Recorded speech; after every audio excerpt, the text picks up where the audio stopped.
Good evening. My name is Ron Tillery. I'm the Executive Director for the Phelps County Development Corporation. I'm really pleased to see such a great crowd here tonight.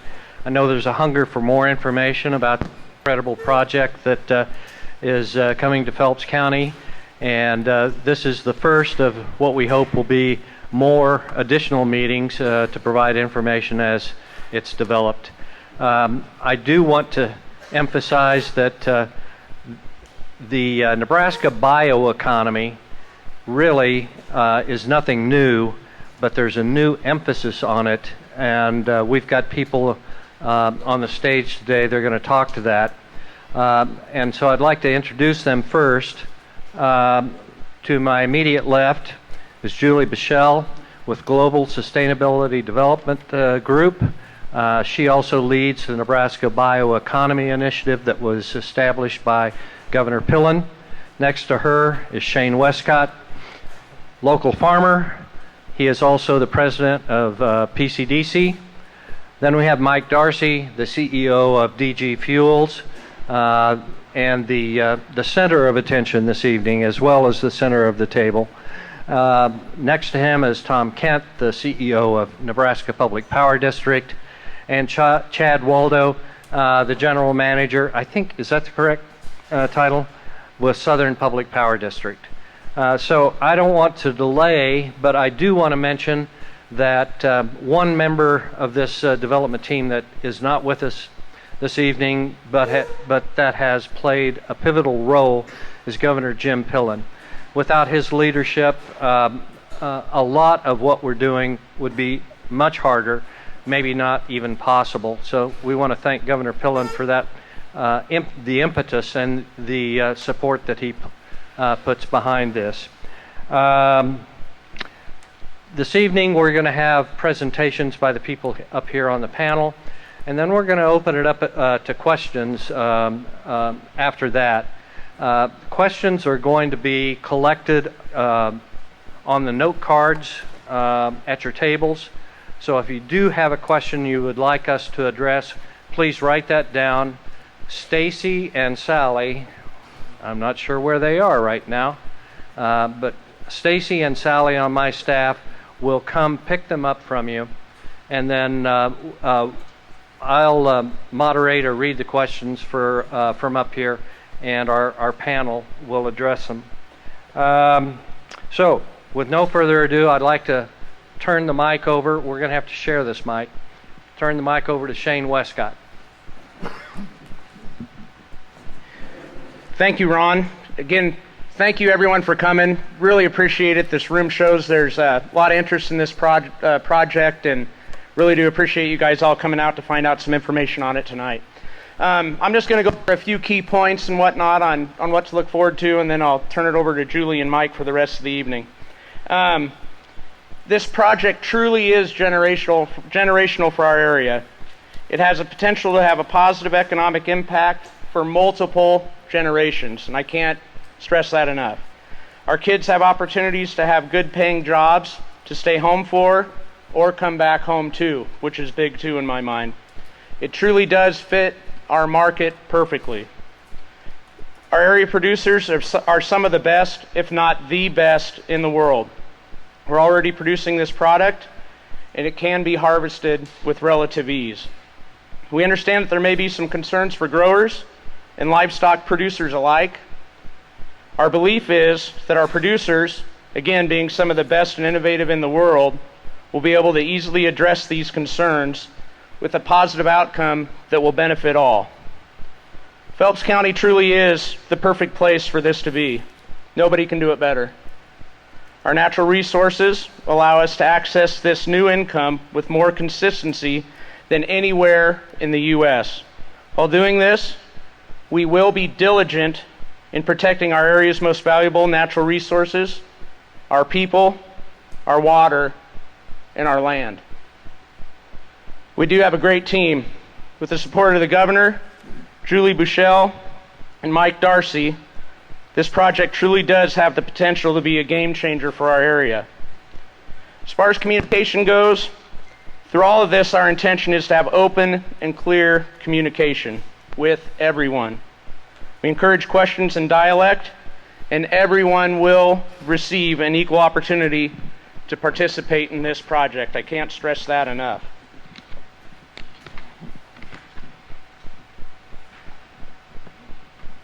We will have continuing updates on programs and developments. Please feel free to reach out to PCDC with questions, and we'll do our best to get you answers in a timely manner. You will see the sign-up sheets at the table. I encourage you all to fill these out. This will allow us to have direct communications with all of you about the project and future changes. Now it is my honor to introduce Julie Bichelle, President of Global Sustainability Developers and the Governor's Lead with Nebraska Bioeconomy. Please give Julie a round of applause.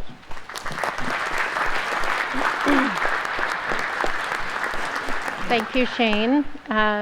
First, I'm going to sit because I have a lot to say, and I don't know if I can stand that long. But I do want to mention, so Global Sustainability Developers, it's GSD. And GSD really stands for Get Stuff Done, but my lawyers wouldn't let me call it that, so that's what it really means. I want to explain the Nebraska bioeconomy why. And as Ron said, we've been doing it forever. And thanks to the governor, he really wanted to put us on the map as the world leader. And that took building an initiative. So our why and his directive was first and foremost to grow agriculture and to grow our family farms across the state. And to do that, we wanted to generate opportunities to add value to what we're already doing. You will hear him say he wants to add value to every kernel of corn before it leaves the state. And that's my directive, and that's what we're here to do. Create additional revenue streams for our farmers and our ranchers. And finally, I'm a firm believer it's time for agriculture to take the power back. The world is demanding bio-based products, and they cannot do that without farmers and ranchers, and it's our time. So we established the bioeconomy roadmap, which is really our KPIs and what we know to be when we know we're on a successful path. And there's 4 tenets that are the foundation of our bioeconomy initiative. And that's Nebraska people, our water, our crops, and our livestock. First, our people. Nebraska farmers and ranchers are the best in the world at what we do and the way we do it, and we need to keep it that way. So by generating additional opportunities to add value to what we grow, while finding partners who also value how we do it and what we grow in the Nebraska way of life was our top priority. You'll hear the governor say, and if I didn't say it tonight, he'd be really mad at me, we need to prioritize givers versus takers. Agriculture gives everything to the world, and it is our time to level that playing field. Really because our next generation deserves it. They deserve it for us to attract projects like this. And they deserve for us to generate hope so that they can stay here and they can continue to farm. Second, our water. We're the best in the business. From our NRD system to our irrigation leadership, it's time we flex our muscles on that a little bit while making sure we sustain our aquifer. So our number one priority there is to make sure any partner we attract prioritizes our water and our aquifer as much as we do. And DG Fuels has shown that through multiple conversations. We pressured him to figure out ways to make sure he's not affecting the aquifer negatively. So he came to us with the crazy idea, well, then I'll rail my water in, whatever it takes. And that's now moved to working with the NRDs, DNR, to invest in rural infrastructure and really what this community needs to make sure our water footprint stays where it is today. Third, our crops. Again, no one does it better. No one has a more sustainable supply of feedstocks than we do. And so the bioeconomy partners that we attract must be willing to pay premiums for those feedstocks. Again, the world is demanding SAF and bio-based products, and they're going to make some money, and we expect our farmers to as well. We also have to ensure that we can grow these feedstocks forever. And for this project, that means soil sampling year-round so we understand what the soil needs, how much stover to take off, and that's what we intend to do. Let the soil talk to us so you can keep doing what you've done for generations. And our livestock. Without livestock, we're not Nebraska. And without livestock, we don't have the feedstocks that we grow today. So it's imperative that the livestock industry equally participates in the premiums that we expect to attract, from finding new markets to bringing in buyers who are willing to pay premiums for the quality that come out of Nebraska. And that's what we've been working on, from grants that'll help us generate anaerobic digestion to really finding partners, like I said, who will get these products to end market willing to pay premiums. And really what I'm most excited about is the commitment from everyone involved, and especially the governor, to make sure we're protecting the feedstock price for our livestock industry. There's no value in driving the price up so that livestock can't grow right along with us. And finally, I'm most excited and humbled for this project. It exemplifies exactly what the Nebraska Bioeconomy Initiative wanted to attract. And that is incredible leadership at PCDC in this community to attract it and build around it and support a partner like DG Fuels, whose priority for us was, I want farmers to keep farming. That's what makes America great, and I'm going to pay premiums to do it. To NPPD, who's here, who has to generate a lot of power to make sure this project goes off, and their commitment to do that every step of the way. So with that, I'd like to turn it over to Tom Kent to speak about their partnership on the project. Thank you, Julie. Again, my name's Tom Kent. I'm the president and CEO of Nebraska Public Power District. NPPD is the largest generator and transmitter of electricity in the state of Nebraska. We're the largest generation provider, operate over 5,000 miles of transmission in the state. And we provide electricity to 60 wholesale customers, of which Southern Public Power District is one and the city of Holdridge is another, as well as 81 retail communities throughout the state, mainly most of the areas of the state outside of the Lincoln and Omaha metro area. Really excited about the project, really excited about the opportunity for load growth that is going to come into the agricultural communities we serve and work together. There's a lot of great things happening in Nebraska right now and across the nation right now that are looking for increased power supply, increased electricity supply. So I want to start off by saying we are not going to run out of power in Nebraska. Public Power works in partnership with our customers to ensure that we grow our facilities to serve your needs as we move into the future. We've been doing that for 75 years and we'll do that for the next 75 years beyond. So specifically, our board in the last year has approved over 1,300 megawatts of new generation to serve the growing load in the state of Nebraska. We have hundreds of millions of dollars of transmission projects on the books to help serve the new load coming into the state of Nebraska. And for these new large loads like DG Fuels, we do that in partnership with the retail provider. So in this case, that's Southern Public Power District. As one of our wholesale customers, Southern is the retail provider that will be serving this particular load and customer. We will work hand in hand with them as we learn to understand the needs and ensure that the facilities are built to serve DG Fuels requirements. And that may include things like new clean energy resources. We have several of these large new customers coming into the state, growing the bioeconomy, that are looking for clean energy resources. And we will work very closely in partnership with those customers to make sure they get the energy supply they need, make sure we continue to supply you with the energy you need every day in a reliable and affordable manner, and most importantly, do that in very close partnership with our customers, in this case, Southern Power District. So Chad and I are going to be tied at the hip as we work through this project. So Chad, I'll turn it over to you for a few comments. All right, thanks, Tom. Southern's excited about this project. This is a large project for us and for NPPD as well. And as like Tom said, we're not going to run out of power, but I'd take it down a step further and even say that, you know, a large load like this coming into our system, we won't control our irrigation more. It won't affect any of the other customers at Southern. So we do a lot of studies. We look at this many different ways, and we'll make sure that we can integrate a large load like this into our systems, Tom's system, and we'll work together to make sure that happens. So I think that covers it. Be glad to take questions later about it if we have any. Ron? Okay.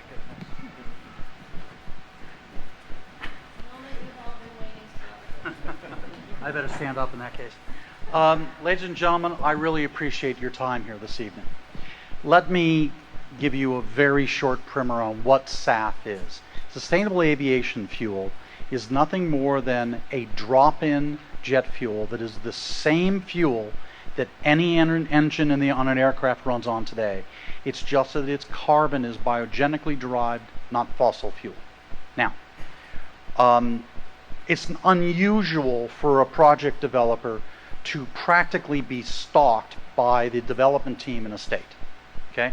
I couldn't go anywhere without seeing Julie or Shane or the governor, for that matter, saying, go to Nebraska. And in the end, he convinced me based on one simple fact. It's based on your success, and I need your help. You are the most efficient growers of corn stover in the country, as far as I can tell, on a broad basis. That's why I'm here. Okay? I need carbon feedstock. All right? That comes from corn stover. Okay? I need a certain amount. Each one of my facilities generates about 190 million gallons a year of neat, sustainable aviation fuel. And what I mean by neat is that's the product I produce. It usually gets blended 50-50 with regular fuel before they put it into an airplane. And that's one of the beauties. What I'm selling is a certified product that the aviation community has already gotten approval to use. No change, no different. Okay? Now, when you look at these issues for us, it comes down to your success in the agriculture leads to me being able to turn your relatively waste feedstock into high value added product in the form of SAF. Okay? That's a win-win for both yourselves and for us. Okay? I suppose when we look at all these different issues, you know, at about $150 a dry ton for the corn stover, I think that really shows that we're trying to build a long-term relationship. Remember, I'm building a $5 billion device here in Nebraska. I'm going to need long-term supply of feedstock. And that's why we're doing what we are in pricing. That's why we're trying to work with Shane and so many others here in the state to make sure we get the full feedstock we need. Short-term acquisitions, but a long-term relationship. That's what we're looking for. I suppose when you look at all the other different things, look, I cannot tell you how important it's been for PCDC to help us work with this mechanic. You know, we have AIDS, you know, you've got ACG, who is going to be our aggregator. I'm trying to build a large chemical process facility. I need folks here in Nebraska to work with the local community to make sure I get the feedstock. Okay? The other issues are, you know, we're coming in here with a big thing. And look, I'm a nice little Jewish boy from Beverly Hills. All right? I don't want to come in here acting like I know your business better than you do. Simple truth is, I don't. But there's a lot of folks here in the state that can help me understand how you can deliver us what we need and how best and most efficiently to do that. So we're flexible. We want to work with you to make sure we can understand it and do it in ways that work well for you. Okay? The other issue is we need to be a good partner in this community. So we've already started discussions with Phelps Memorial. You know, we've started working with the community college organizations. You know, we're looking to create careers in the county, not just jobs. All right? We pay very strong prevailing wages. I think we exceed prevailing wages for most of what we do. You know, bottom line is you'll see a lot of younger people in the petroleum industry want to be in renewables because they think it's cool. They like the idea of the future. All right? But I've got to build community here. That means I need to make sure that when we have folks here, they can see this as a career builder and a reason to stay here. To do that, half of my people don't need 4-year college degrees. But we've got to work with the community colleges to make sure they can do the jobs that we need. So we focus on working with community college organizations, and we work with the local hospital to make sure all of those secondary services are available for the community when we come in here. All right? I guess the only other things that really matter that I'm sure you want to hear from me, and I'm sure they want me to keep this short. Bottom line here is I really do need your help. All right? This is an opportunity to really grow this industry. And this is about value-added agriculture. It's not green necessarily. Yes, it's low carbon. I started the production of this fuel to be part of a military dual-use program because I needed a stable, clean fuel that I could use in gas turbines. Turns out that works wonderfully in aviation, just like it does in ships. Okay? So this is about efficiency more than anything else. When we bring in corn stover, it has carbon content. 97% of the carbon in that corn stover goes out the back door of our facility as sustainable aviation fuel. That is the best carbon conversion efficiency in the entire industry. Okay? Now, how do we get there? Simple truth, this goes back a long way for my family. My father was pulling high-value scientists out of Europe at the end of the Second World War. They were synthetic fuel scientists. Okay? A third of all the diesel fuel used by the Germans during the Second World War was synthetic fuel done by Fischer-Tropsch, which is at the core of the system we do. We just up the efficiency of that process. All right? Look, I'm here. As you can tell, I'm kind of on the technical side. I can keep going all night, but eventually that guy's going to throw something at me. So why don't I stop there, give you guys time to answer your questions. I'll be happy to answer them. We'll go from there. Ron? Thank you, Mike. I think you have 3x5 cards on your tables. There may be questions.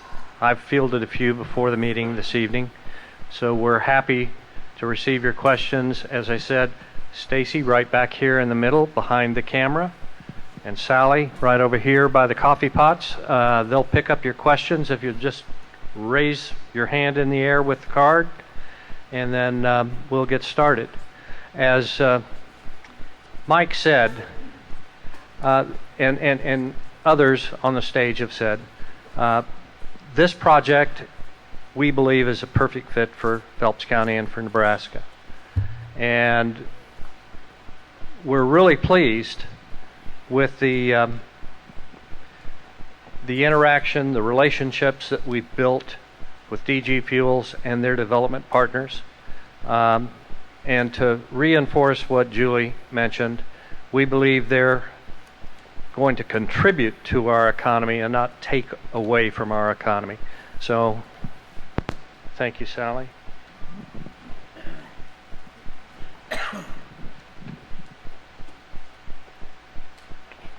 Okay, can you speak to any infrastructure plans, budgeted dollars, and I think they're speaking in particular as to infrastructure along Highway 23 and the impacts that your project may have on that. You want to start with you, Mike? Well, obviously we have fuel that needs to be exported out, right? So we'll be running around about 8,200 full rail cars a year of SAF. So we need to make sure that the rails, sidings, and the rail interconnect is effective to do that. We're working with NPPD and others to make sure that the other infrastructure that's needed to run the facility is in place by the time we start operations late 2029 or in 2030. I think this one's again for you, Mike. Please describe the chemical process and address, are there any byproducts, waste products, emissions, gases that may be released? All right, so we know for a fact that we looked at our atmospheric, I'll answer these in reverse. We're doing a similar facility in Louisiana, and our atmospheric emissions are less than the local hospital. So I won't say they're zero, but they're very low. We like to say we look a little bit like a refinery, but we don't smell like a refinery. Okay? That high carbon conversion efficiency means that we have no real other byproducts. It's just SAF. 97% of that carbon ends up in the jet fuel. The remaining 3% ends up in slag. We do not produce ash. Our gasifier operates at 2,300 degrees Fahrenheit. What I get is basically a rock or a series of pellet rocks out the bottom of the gasifier. We sell it to the railroad industry as bed material. Okay? We are a zero water emissions facility.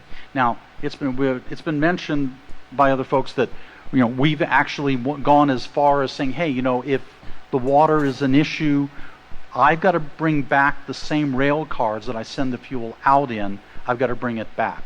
I can't allow somebody to put other kinds of material into our rail cars because it essentially contaminates the sustainable aviation fuel. All right? So we own our own cars. We have to bring them back. It's kind of a cockamamie answer, and that's a Jewish word. I'll explain it to you later. It means a silly thing to do.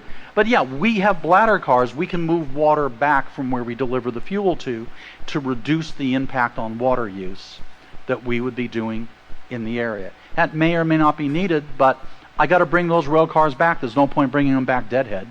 Okay? So that means we bring back 190 million gallons of fresh water. Okay. We aren't going to be using it for agriculture. We'll be using it for cooling towers and certain processes. It never goes back into the aquifer. Okay? As far as other emissions, really it's very little. A lot of companies produce things like naphtha and waxes as a byproduct of the fuel production. We recycle that. Even CO2, because we do gasification of cellulosic biomass. Remember, we're just using your corn stover, not the corn. Okay? You produce a certain amount of biogenic CO2. We capture that biogenic CO2, break it down into carbon monoxide and oxygen, and turn it into more jet fuel. Fischer-Tropsch, which is the core process that the Germans used, wants carbon monoxide and hydrogen. It doesn't care where it comes from. Okay? So our process is a proven process. And really, that's something that differentiates us from a lot of the other players in the market. If you break our system into its system blocks, each and every system has a bankable, investment-grade performance guarantee. That means they're bankable. If it goes wrong, I can sue somebody and they'll pay off. Okay? So there's no technology risk in our system. There's some integration risk. Whenever you do a $5 billion thing, there's always a certain level of integration risk. But that's why we've engaged companies like Black & Veatch and Fluor, who are our EPCs. They do all the installation, make sure this thing works the way it's supposed to. Julie, I think this may be for you. We've got several questions here that are asking about the impact on the aquifer, how water management is going to evolve as a part of this project. Yeah, this is actually something I'm really excited about. I think this is the time where we can really leverage how great we are at irrigation and water management, and specifically our local control of water management through the NRDs. One of the things we're seeing from a private industry pool is the demand for water intensity and some willingness to tell that story. My dream is actually when Delta's flying with the SAF made here from DG, they announce, to all of the flyers, we're flying with SAF thanks to Nebraska's farmers. And by the way, they have the best water intensity in the world. So I think the impact on the aquifer is very minimal. We've started chatting with DNR on some really innovative projects to actually leverage how great this area is at irrigation, to mitigate what that is. But the intention is we actually are monitoring it in real time. And you've heard the governor talk about this. One of his largest initiatives across the state is to really look at irrigators use real-time data every day, what's industry using, so we truly understand what that footprint is. So I think the opportunity here for water infrastructure growth is pretty substantial, whether that's recharge and investing in recharge sites, but that's going to come from the NRDs and getting DNR's input, and we're certainly dedicated to growing what they want us to grow to support it. There are certainly other bioeconomy projects, many of which we have asked, similar to DG, what can you do through your development and engineering process to make sure your consumptive use is either net zero or net positive? And I can tell you all of them have agreed to do it, and many of them have spent a lot more money in their process to do that. And the outcome has been a net positive in their consumptive use, and in some areas that's going back to the community. Through my process, I've seen a lot of bioeconomy interest, and staying true to the governor's givers versus takers when I ask, why Nebraska? And you would be shocked how many times the answer's been because you have really cheap electricity and a lot of water. And my answer is no, we're not willing to support that. When the answer's been because we believe in agriculture and we think that's what makes America great and that's what makes us strong, that's when it's a buy-in. That's when it's, yeah, we can support you. Let's talk about your water use. And when the first answer is it's Nebraska's farmers is why we're coming here, the answer secondarily always is, how can we support the state in their commitment to maintaining the aquifer? And those are the projects that we support. Thanks, Julie. We've got several questions here regarding Stover, revolving around the feedstock question. People are asking, is corn stover the only feedstock that can be used? How will stover be delivered to the plant, in what form or fashion? And finally, are there byproducts or waste products as a result of the process? And I guess that's probably a question for you, Mike, and maybe also Shane. A little bit. Okay, so again, we use cellulosic biomass. Technically, that means I can use pistachio shells, corn stover, timber waste, bagasse, your lawn clippings if you dry them out enough. Okay, so any cellulosic biomass can be fed into our gasifier. Okay, and our gasifier, by the way, has a strong, proven track record of being able to function on biomass. All right, so in terms of whatever you grow, whether it be corn stover or some other secondary crop or something like that, talk to us. We can see if we can use it. All right. As far as the delivery, obviously, depending on how densely we pull or you pull feedstock off of your property, we may not need to go more than 30 or 40 miles, which means it's probably going to be trucked to the site. Now, in certain circumstances, it may make sense to aggregate at a location further afield in order to thin out how much of this stover we take, for instance. Remember, we're taking a fairly small amount of the overall quantity that's out there. It's not like we're hoovering it all up by any means. My grandkids may have 4 or 5 different facilities, but we'll talk about that 100 years from now. Remember, each of my facilities is $5 billion. You don't build these things overnight. So, as far as the transportation, probably trucking it directly, but maybe some rail traffic if we do some aggregation further afield in order to thin out the take. Does that answer it? I think just to reinforce what Mike's saying, is primarily delivery would be obviously in the bales and collecting it that way. There's other opportunity, with carts behind our combines and all that kind of stuff. But the big thing that I think he wants to get across too is it's not just limited to stover. There'll be opportunities for other types of crops to be grown for it too, that can obviously be figured out over time.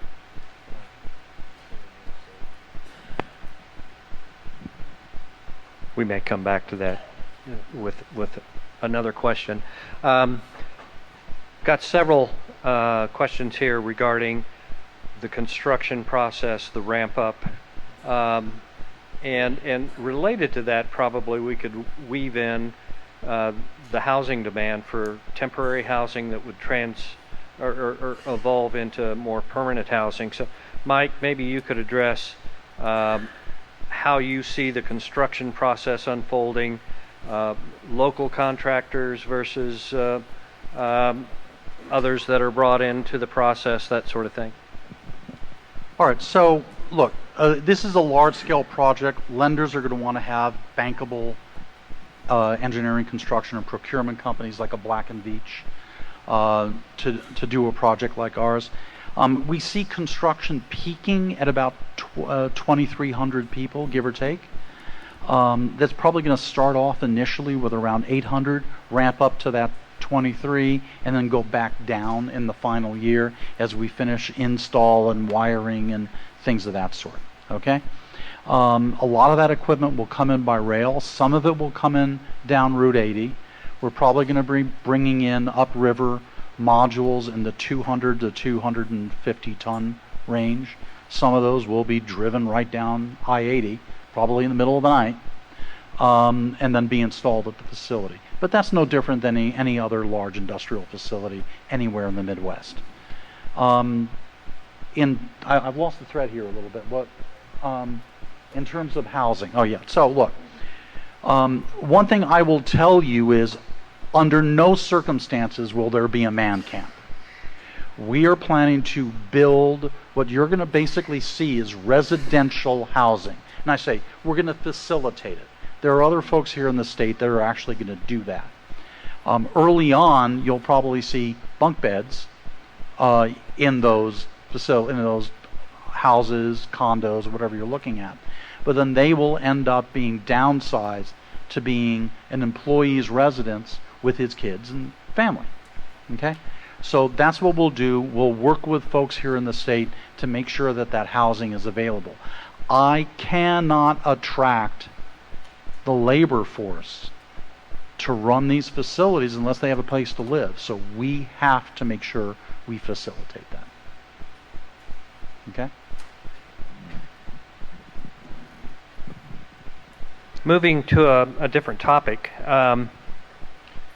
we have a couple of questions that are related. One, is there government funding involved in the project? And would the change in administrations affect the project in any way? So maybe I should just stop here. All right. Yeah, look, there's a loan guarantee program which is going to stay in place. Basically, we build our facilities on a 70-30 basis, so it's 70% debt, 30% equity. But we never build a facility unless we've already sold all of the fuel. That is not the problem. I can build my facilities to my wildest dreams. It's this much supply on that much demand. Okay? And that's being driven basically by the fact that the world understands some of these issues, and the aviation industry really has only one choice to effectively meet that, and that's to use SAF. Okay? So for instance, the Louisiana facility, we've already sold every gallon for up to 15 years to Delta Airlines, Air France KLM, and other players. All right? We have no problem doing the same thing here in Nebraska. The difference is we'll probably be delivering this fuel probably somewhat to Omaha, mostly to the Chicago area market is the likely destination. Okay? I'll just touch on the change in administration. Through this initiative, I spent a lot of my time in D.C., also with the governor, and we've worked really hard with the Biden administration because of the DOE Loan Program Office and because of the value that bioeconomy brings to the United States of America. So currently working with our congressional delegation and the transition team on why this is so important for rural reindustrialization. Energy independence and, quite frankly, building our farms for food independence is a top priority of the new administration. And I think they see that the LPO office very much facilitates that. So we've gotten a lot of positive feedback from the Trump administration, and I think that's going to continue. But it's making the case, and it's education. And it's education on what this project brings, over $100 million of additional revenue to family farms. And quite frankly, building SAF here so we're not relying on every other country to tell us who, what, how, and when. And that's what I'm most proud of. Our tagline for Nebraska bioeconomy is "We are America's secret weapon for food security, energy independence, and strengthening our domestic assets." And that's resonated really, really well over the last several weeks. Thank you, Julie. A couple of questions here regarding the power load, maybe for Tom and Chad. If they could drill down into a little more specifics on what this, how this is going to impact your system and your plans for future build out, and will you be including any sustainable or green energy in that response?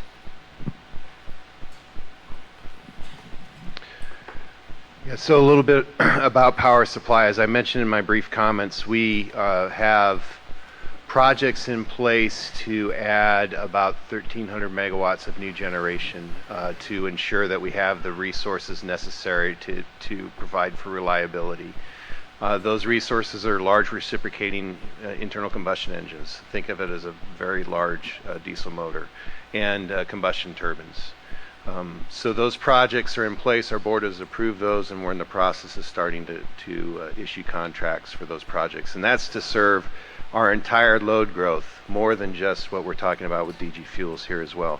We're also working with several large new industrial customers, including DG Fuels, to understand their specific energy needs. And they, in several cases, need a large proportion, or at least some proportion, of clean energy resources. So we will work with them to procure those energy resources and make them part of our energy mix that we can use to specifically serve them. So things like wind and solar. Long term, nuclear can play a role there, but that's probably further off than any of these current projects can wait for. But we have in our mix today wind, solar, nuclear, hydro facilities. All those facilities are facilities that would meet clean energy requirements of projects like this.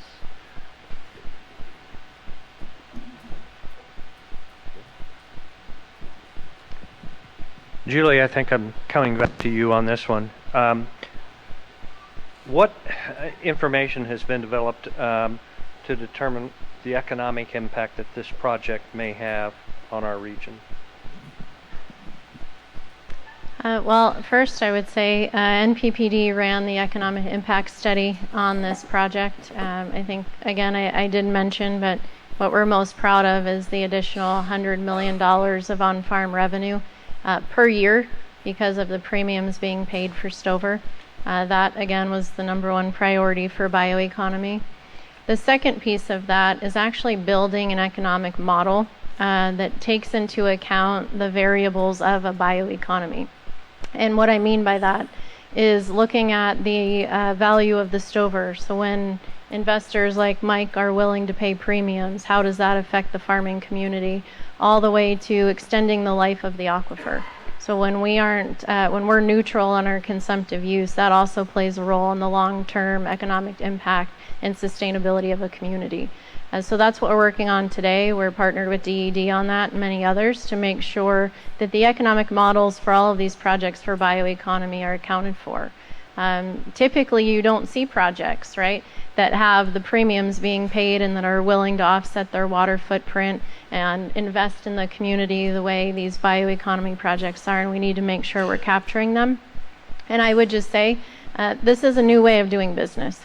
Again, participating with givers versus takers, we need to make sure that the data we're putting out is capturing the value of what a giver versus a taker really means. And that's something we hope to launch probably Q2 of the new year.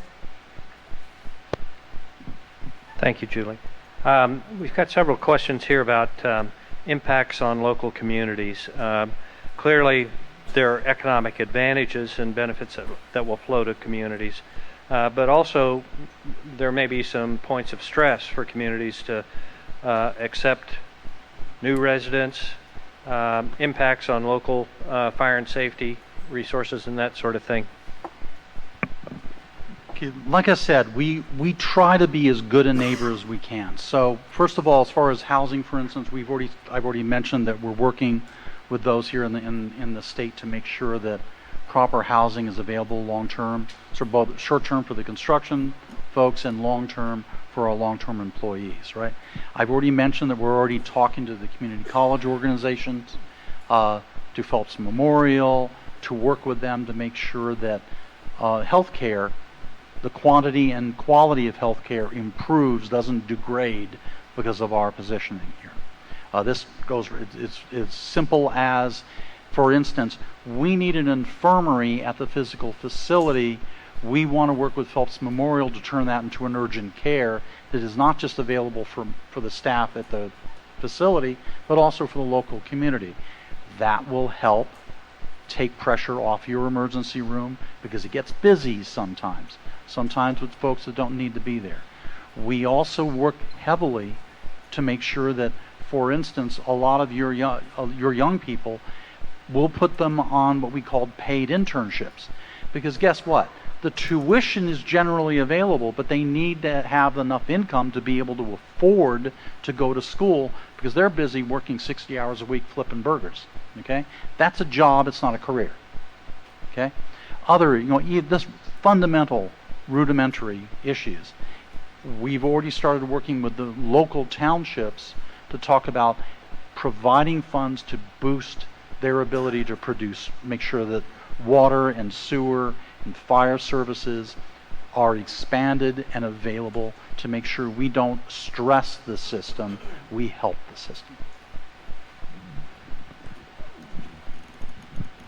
Mike, earlier you mentioned that this is about a 4-year construction process. People are wondering, when do you anticipate breaking ground? What are the markers that we can look for, they can look for, that say, okay, this the deal has checked off the necessary boxes and made steps to breaking ground? Well, we expect to go to FID here. Realistically, I'm sorry. We expect to make the final investment decision here. Let's call it second quarter of 26. So in 25, we have to work a lot of things. We need to get the power situation organized and understood. We need to, make sure the employment mechanics are in place. We need to make sure the infrastructure is in place. So these are all things that we need to work out. Now, we haven't done all that yet. It just takes time and effort, and we're starting that. We're putting together a team. We have the advantage that we're building on the work we've already done in Louisiana. So it's not like we're starting from scratch. And all of the facilities we are putting in are all carbon copies. Same equipment, same size, same scale, same everything. Okay? So we're able to expedite this as we go forward. All right?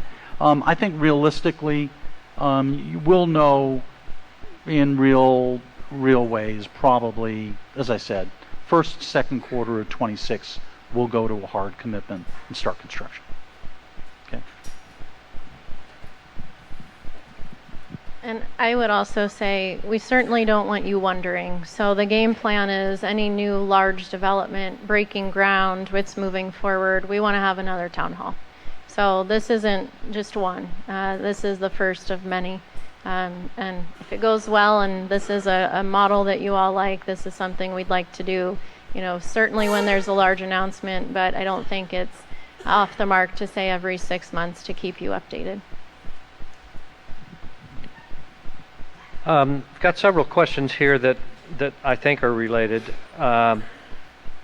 What is the difference between SAF and ethanol? Can ethanol be burned as jet fuel? And number 2, related to that, is where are other locations of plants like this in the United States or around the world? So we'll answer the last one first. The largest such facility is actually in South Africa. It's 180,000 barrels a day. It's a Fischer-Tropsch fuel production facility. All right. The next largest one is a 60,000 barrel a day facility in Qatar. It's owned and operated by Shell. There are a couple of relatively small FT facilities. One is in Belgium, the other is in Italy. They're in the 2,000 to 3,000 barrel a day size operation. In terms of, what's the difference? Can you burn ethanol? The F4 Phantom was with a big enough proof that with a big enough engine you make a brick fly. Technically, you could, but it's incredibly inefficient. It in practical terms does not work. You also end up having to make so many changes to the engine in order to burn a high volume of ethanol. You might as well invent a new engine. All right, that's the whole point of our technology. It's just jet fuel. As far as the engine concerned, it requires no changes whatsoever. And that's important because when you're at an airport and you're putting fuel into a passenger aircraft, nobody knows if it's a 15-year-old aircraft with old engines or a brand new aircraft that might have new engines. You don't know what's burning that molecule, so you have to be able to essentially function, in the low case denominator. All right. So our fuel goes into any certified engine operated anywhere in the world. Okay. Now, the alternative is to turn what's called alcohol to jet or ethanol to jet. That works. There are companies out there developing it, but essentially they need $6 of ethanol to make $2.50 of jet fuel. That economics is kind of tough. Okay. Our system doesn't require that, and our feedstock being basically any form of agricultural or timber waste. Remember, if you aggregate all of the biomass, all of the stover, all of the timber waste, all of the bagasse, all of the pistachio shells, you can produce as much fuel as America needs, not just for SAF, but for diesel as well. Okay? So this is, I believe, very important for long-term economic growth. Because remember, for every BTU of fuel that we make in a very renewable way, it means there's more BTUs to make energy cheaper and for export to our friends and allies around the world. Okay? But you got to have efficient systems to do that.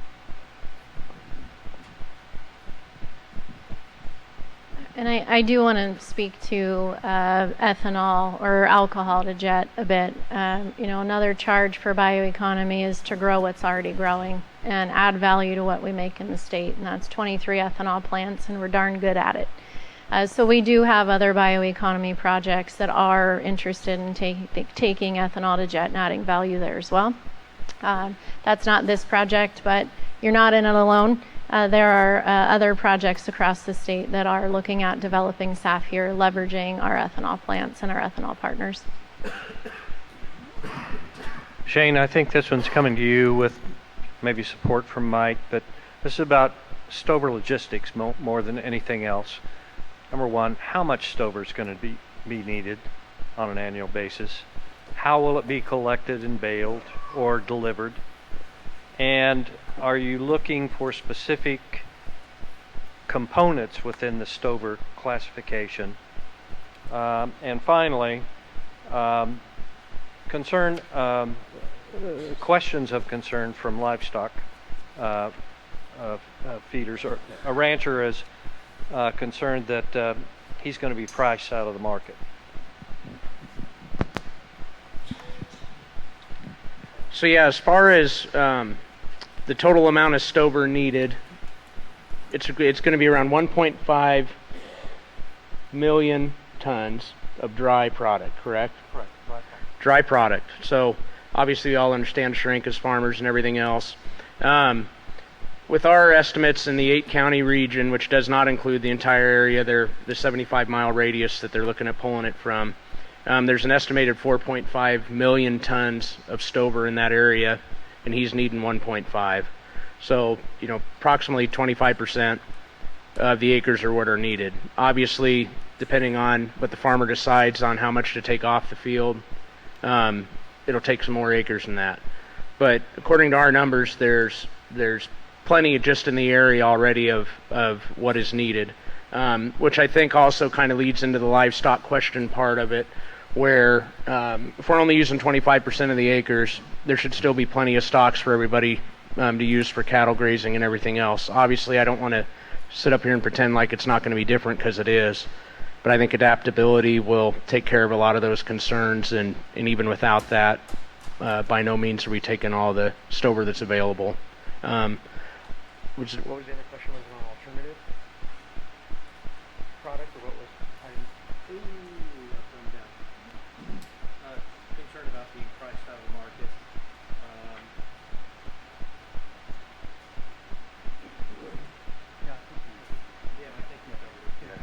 One more thing. Remember, we're looking for long-term relationships here. If you know that you've got a long-term buyer at a profitable way for what is basically now a secondary or a waste product, all right, it's likely to mean that you've got a lot of acreage, a lot of things that might have been marginal before that you might now increase your throughput, all right? So that may mean that by the time you get done growing more to feed to me, it loosens up some of that demand for the cattle industry, for instance. So even that effect on the total amount may be marginal by the time you folks do what you do best. And Mike, I think this is also coming back to you. More detail on the employment mix at the plant.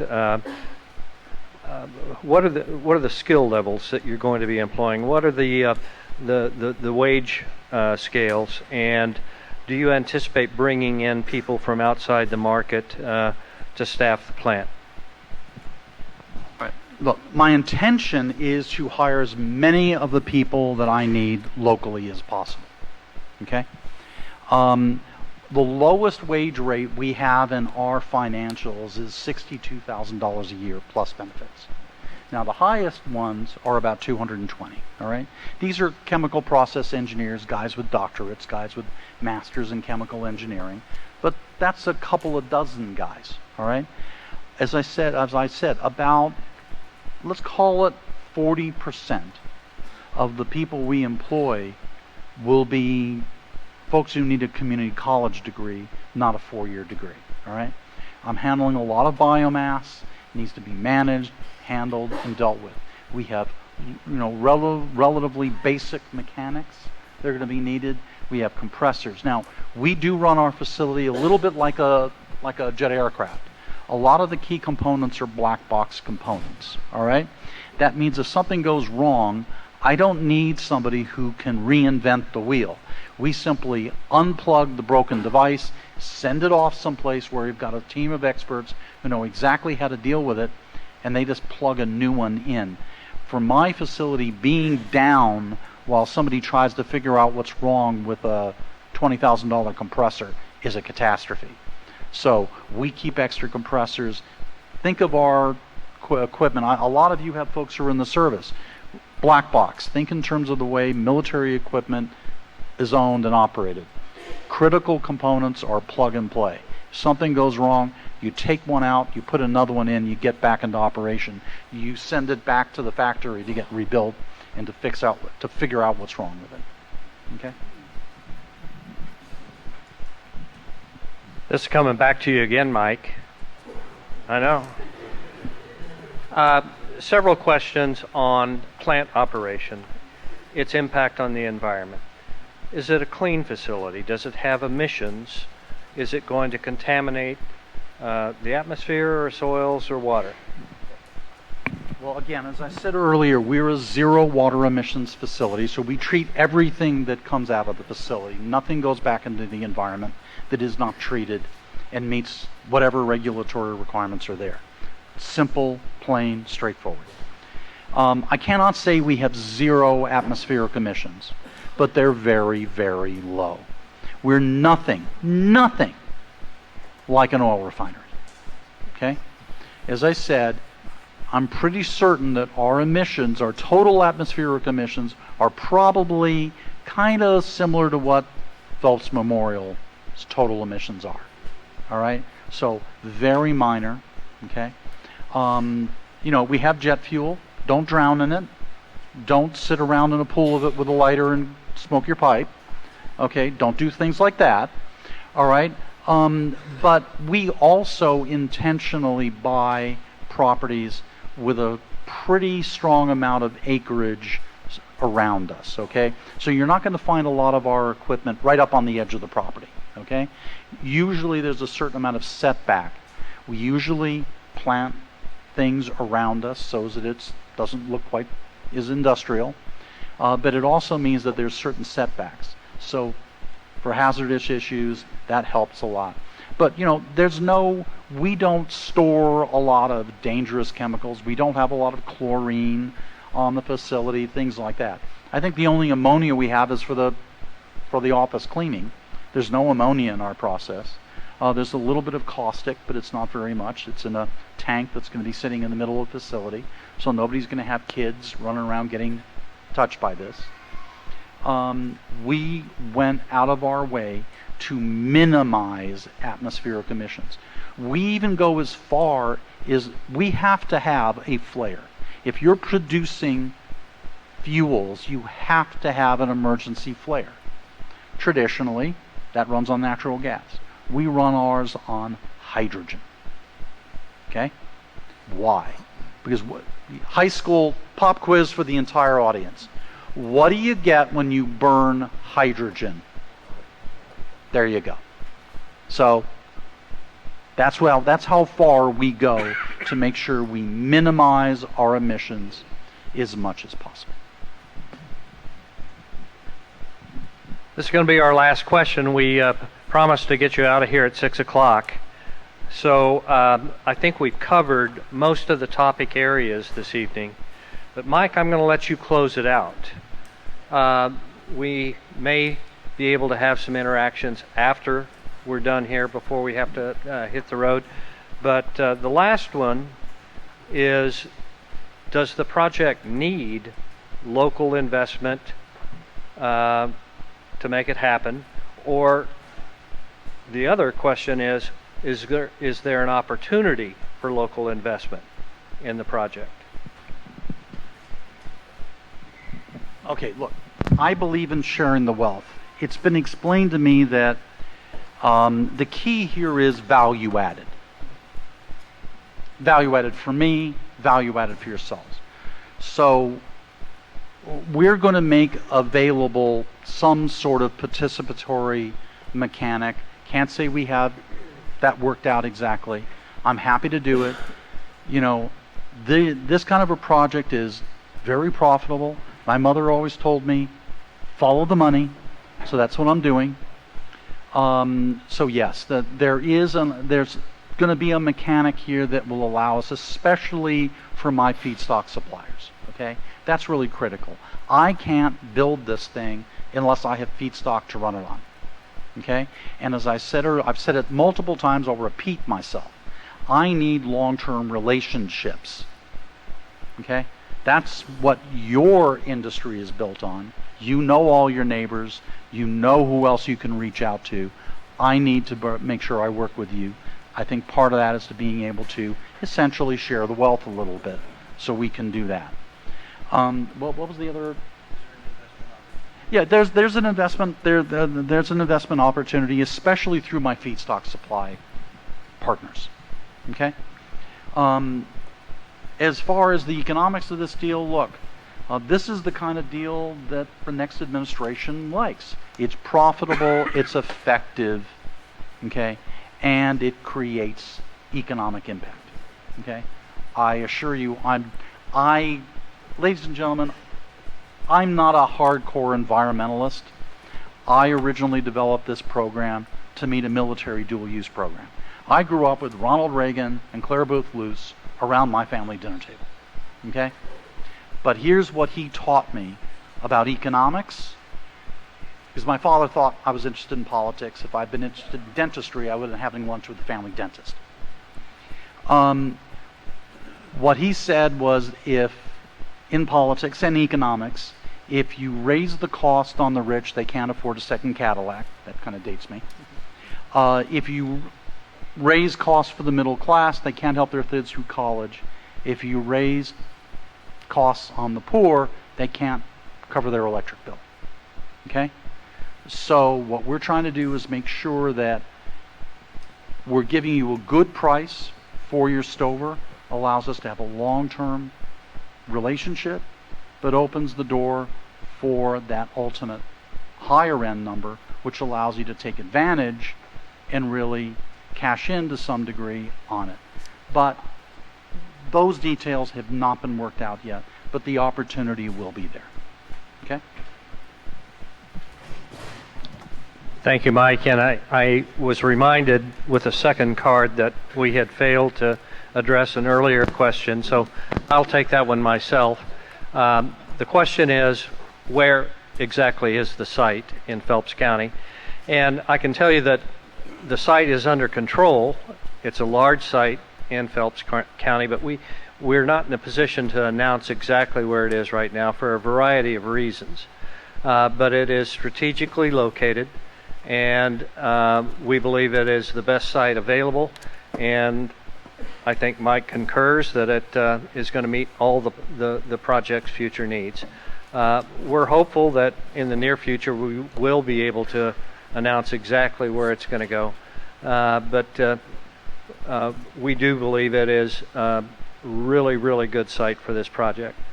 So with that, I'd like to thank you again for coming.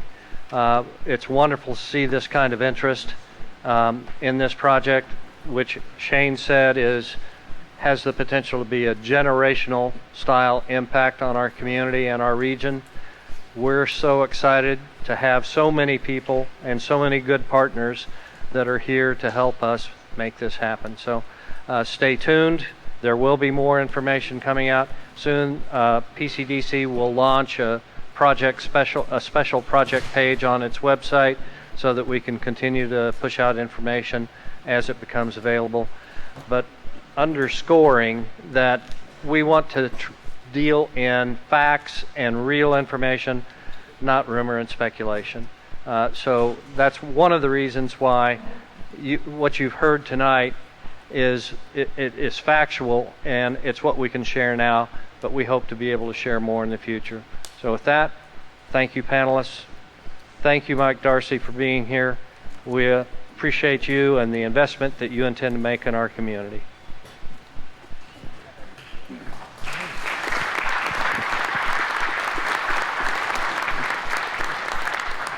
It's a great pleasure to see this many people interested in what I'm trying to do, okay?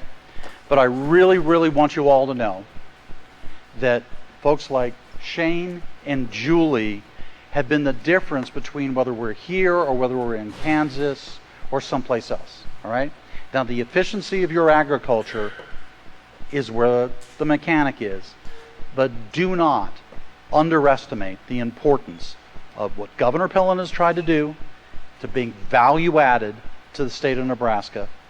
And he has got Julie, who is a tremendously effective speaker for the state of Nebraska.